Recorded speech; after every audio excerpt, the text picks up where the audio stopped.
ಬಾಣಲಿಗೆ ಎಣ್ಣೆ ಹಾಕಿ ಎಣ್ಣೆ ಕಾಯಬೇಕು. ಎಣ್ಣೆ ಕಾದ್ಮೇಲೆ ಜೀರಿಗೆ ಸಾಸಿವೆನ ಹಾಕಬೇಕು. ಅದೊಂದು ಸ್ವಲ್ಪ ಆದಮೇಲೆ ಕರಿಬೇವು ಹಾಕ್ಬಿಟ್ಟು ಮೆಣಸಿನ್ಕಾಯಿ, ಈರುಳ್ಳಿ, ಸ್ವಲ್ಪ ಕಡಲೆಬೇಳೆ ಹಾಕ್ಬೋದು. ಸೊ ಆಪ್ಷನ್ಸ್ ಅದು ಹಾಕೋದು ಬಿಡೋದು. ಕಡಲೆಬೇಳೆ ಹಾಕ್ಬೇಕು.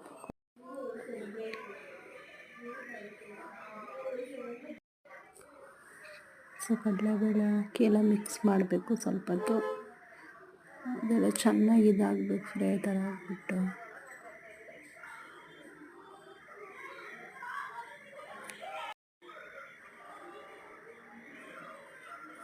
ಸ್ವಲ್ಪ ಮೊಸರು ಹಾಕಿ, ಮೊಸರಿಗೆ ಸ್ವಲ್ಪ ಉಪ್ಪು ಹಾಕಬೇಕು. ಉಪ್ಪು ಹಾಕ್ಬಿಟ್ಟು ರೈಸ್ ಹಾಕಬೇಕು. ರೈಸ್ ಹಾಕ್ಬಿಟ್ಟು ಚೆನ್ನಾಗಿ ಮಿಕ್ಸ್